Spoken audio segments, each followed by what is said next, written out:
എങ്ങോട്ടാടി ഈ ഇടിച്ചു കയറി പോകുന്നത്? പെട്ടെന്ന് അവളുടെ കൈകളിലേക്ക് പിടിച്ചുകൊണ്ട് അവളെ അവിടെ നിർത്തി ജയലക്ഷ്മി ചോദിച്ചു. പൊടുന്നനെ എബിയുടെ മുഖം വലിഞ്ഞു മുറുക്കി. അത് നില വ്യക്തമായി കാണുകയും ചെയ്തിരുന്നു. ദേഷ്യത്തോടെ അവന്റെ മുഖത്തേക്കൊന്ന് നോക്കിയിരുന്നു ആ നിമിഷം ജയലക്ഷ്മിയും. എന്താ മമ്മി ഇത്? അവൾ അവളുടെ വീട്ടിലേക്ക് കയറി പോകുന്നതിന് നിങ്ങൾ എന്തിനാ തടയുന്നത്? ഒന്നുമില്ലെങ്കിലും അവൾക്ക് കഴിഞ്ഞിട്ടുള്ള അധികാരമല്ലേ ഈ വീട്ടിൽ നിങ്ങൾക്കുള്ളൂ. എബിയുടെ സ്വരം നേർത്തതായിരുന്നുവെങ്കിലും അങ്ങേയറ്റം ഉറപ്പുണ്ടായിരുന്നു അവന്റെ വാക്കുകൾക്കെന്ന് ആ നിമിഷം നരേന്ദ്രന് പോലും തോന്നിയിരുന്നു. അയാളുടെ കണ്ണുകൾ ഒന്ന് കുഴിഞ്ഞു. അടുത്ത നിമിഷം തന്നെ ജയലക്ഷ്മി നരേന്ദ്രന്റെ മുഖത്തേക്ക് നോക്കി. തനിക്ക് ഇത്രയും വലിയൊരു അപമാനം കിട്ടിയിട്ടും നിങ്ങൾ ഒന്നും മറുപടി പറയുന്നില്ലേ എന്നതുപോലെയാണ് ആ നോട്ടം കണ്ടപ്പോൾ നരേന്ദ്രന് തോന്നിയത്.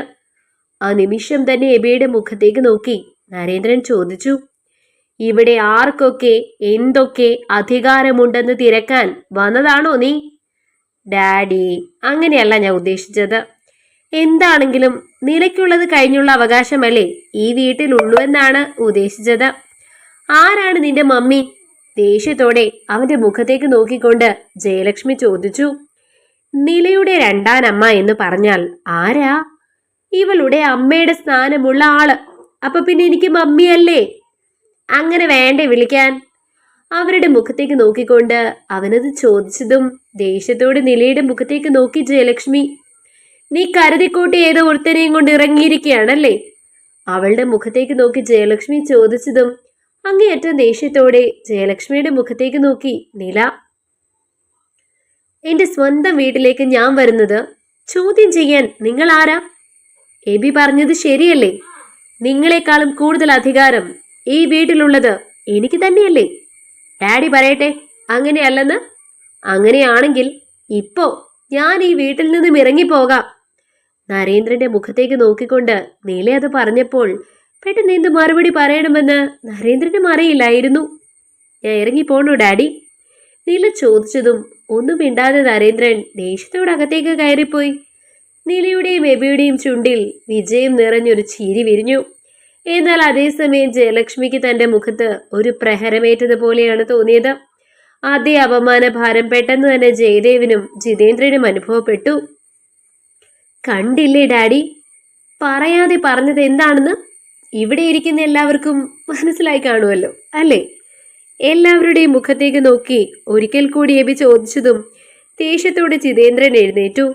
നരേന്ദ്രൻ പോയതുകൊണ്ട് തന്നെ ഇനിയും അവരോട് മറുപടി പറയാതിരിക്കാൻ തനിക്ക് സാധിക്കില്ല എന്ന് അയാൾക്ക് തോന്നിയിരുന്നു. ഇതൊക്കെ ചോദിക്കാൻ നീ ആരാണടാ ചേറ്റെ? ദേഷ്യത്തോടെ അവന്റെ കോളറിൽ പിടിച്ച് അവനെ ഒന്ന് ഉലച്ചുകൊണ്ട് ചോദിച്ചു ജിതേന്ദ്രൻ. ഞാൻ ഇവളുടെ കാണവൻ. ഞങ്ങൾ തമ്മിൽ ഒരു കോൺട്രാക്റ്റ് ഉണ്ട്. ആ കോൺട്രാക്റ്റിന് പുറത്താണ് ഇങ്ങോട്ട് വന്നിരിക്കുന്നത് അല്ലേ? അവളുടെ മുഖത്തേക്ക് നോക്കി എബി പറഞ്ഞു. അവൻ എന്തൊക്കെയാണ് പറയാൻ പോകുന്നത് എന്നൊരു നിമിഷം അവളുമൊന്ന് ഭയന്നിരുന്നു. എന്ത് കോൺട്രാക്ട്? പെട്ടെന്ന് ജിതേന്ദ്രന്റെ കണ്ണുകൾ ജാഗരൂകമായി. അയാൾ എബിയുടെ മുഖത്തേക്ക് നോക്കിക്കൊണ്ട് പറഞ്ഞു, ഞാൻ ഇവൾക്കൊരു ഉറപ്പ് കൊടുത്തു. ഇവളുടെ അച്ഛനെ 2 ദുഷ്ടപിശാചുകളുടെയും ഒരു യക്ഷിയുടെയും കയ്യിൽ നിന്നും രക്ഷിച്ച് അവൾക്ക് തിരിച്ചു കൊടുക്കുമെന്ന്. അങ്ങനെ തിരിച്ചു കൊടുത്താൽ ഞങ്ങൾ തമ്മിലുള്ള പ്രണയം പൂർണ്ണമാകും. എന്റെ ഭാര്യ വിഷമിക്കുമ്പോ അതിന് പരിഹാരം കാണേണ്ടത് ഒരു ഭർത്താവെന്ന നിലയിൽ എന്റെ കടമയല്ലേ അങ്കിൾ? ജിതേന്ദ്രന്റെ മുഖത്തേക്ക് നോക്കി അവനത് ചോദിച്ചു. പിന്നെ ഇക്കണ്ട സ്വത്തുക്കൾ കണ്ടുകൊണ്ടാണ് അപ്പനും മോനും കൂടി ഇവിടെ തമ്പടിച്ച് കിടക്കുന്നതെങ്കിൽ ഇന്നു തൊട്ട് ആ മോഹമൊക്കെ 8ആയി മടക്കി പോക്കറ്റിൽ വച്ചേക്കാം. നില ഗ്രൂപ്പ് ഓഫ് കമ്പനീസ് എല്ലാ കാലവും നില നരേന്ദ്രന്റെ തന്നെയായിരിക്കും. അവളെ കല്യാണം കഴിച്ച് സ്വത്തുക്കൾ കൈക്കലാക്കാമെന്നുള്ള നിങ്ങളുടെ മോഹമൊന്നും ഇനി നടപ്പാവാൻ പോകുന്നില്ല. നിങ്ങളോടൊക്കെ ഒറ്റയ്ക്ക് നിന്ന് പൊരുതാൻ ഒരു സമയത്ത് ഇവൾക്ക് കഴിഞ്ഞിട്ടില്ല. ഇപ്പൊ അവളുടെ കൂടെ നട്ടലുള്ള ആണൊരുത്തനുണ്ട്. ഇവളെ നിങ്ങൾ ആരെങ്കിലും എന്തെങ്കിലും ചെയ്താ ഞാൻ നോക്കി നിൽക്കൂ? കോളറിൽ പിടിച്ച ജിതേന്ദ്രന്റെ കൈകൾ അമർത്തി വിടുവിച്ചുകൊണ്ട് അയാളുടെ മുഖത്തേക്ക് നോക്കി മീശ പിരിച്ചു പറഞ്ഞു എബി. അവന്റെ വാക്കുകൾ കേട്ടപ്പോൾ നിലയിൽ ഒരു പ്രത്യേക സുരക്ഷിതത്വവും സന്തോഷവും ഒക്കെ വന്നിരുന്നു. തനിക്ക് വേണ്ടി അവൻ സംസാരിക്കുമ്പോൾ തന്റെ മനസ്സിനുണ്ടാകുന്ന സന്തോഷം ചെറുതല്ലെന്ന് അവൾ ആ നിമിഷം ഓർമ്മിക്കുകയായിരുന്നു. വീണ്ടങ്കിളെ, ഇവിടേക്ക് വരാൻ വേണ്ടി പ്രത്യേകം വാങ്ങിയ ബ്രാൻഡഡ് ഷർട്ടാണ്. ചെളിയാകും. താനൊക്കെ തൊട്ടാ അത് എത്ര വട്ടം കഴുകിയാലാ ഒന്ന് പൂർവ്വസ്ഥിതിയിലേക്ക് എത്തുന്നത്?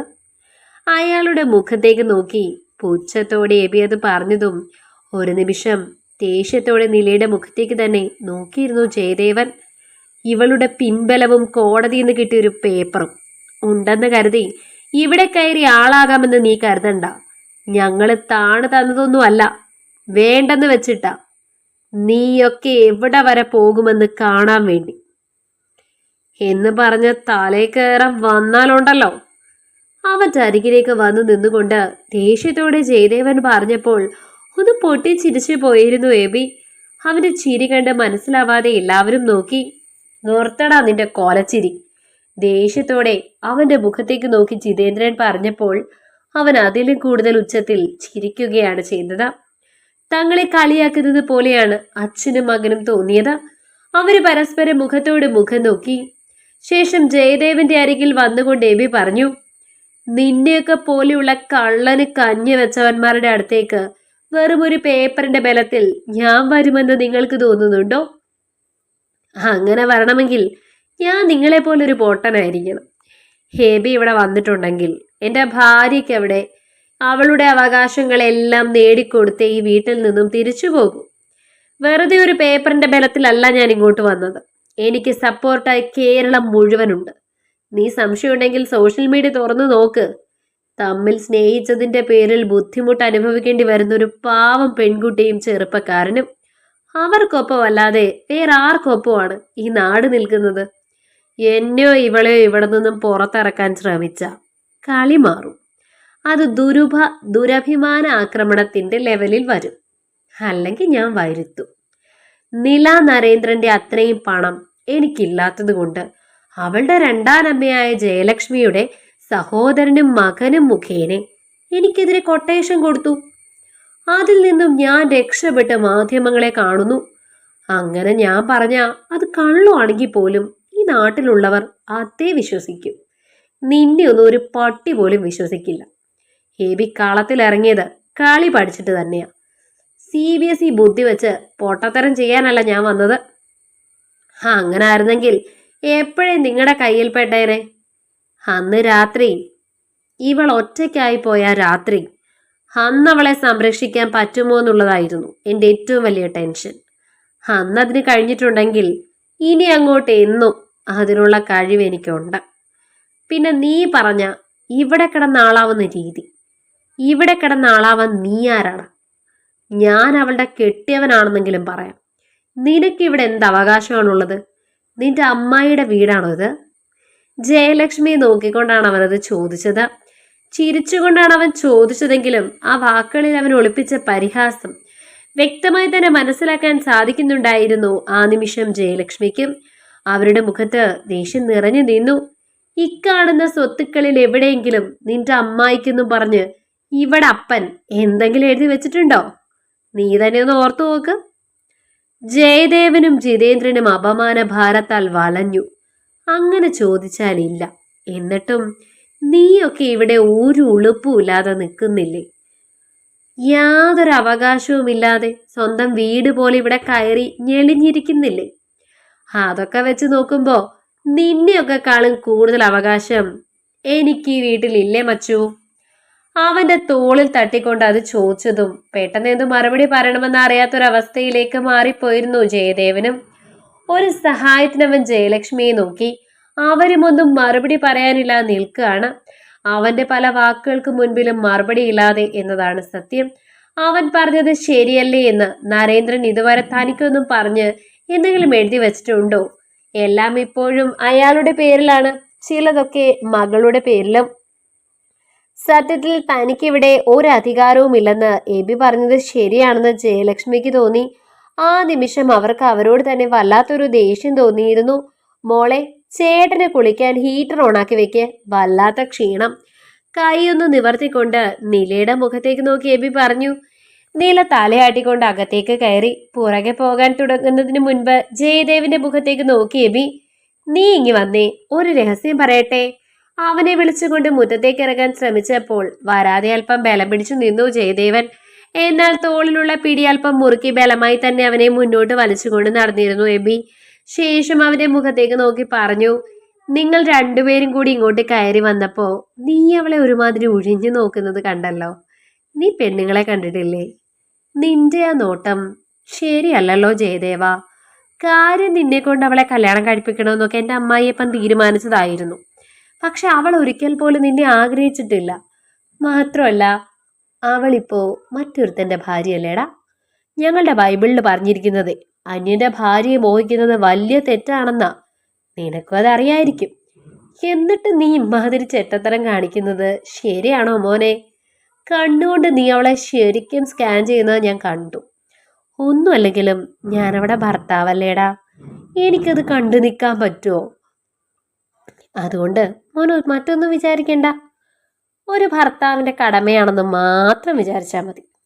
അവന്റെ ഷർട്ടിന്റെ കോളറൊക്കെ നന്നായി വെച്ച് ഷർട്ടിലുള്ള പൊടിയൊക്കെ ഒരല്പം തട്ടിക്കളഞ്ഞ് 2 ചുമലിലും കൈവച്ച് അവനെ ഒന്ന് നേരെ നിർത്തിയതിനു ശേഷം വലത് കൈ കൊണ്ട് അവന്റെ ഇടത് കവിളിൽ ആഞ്ഞൊരു പ്രഹരം കൊടുത്തിരുന്നു എബി.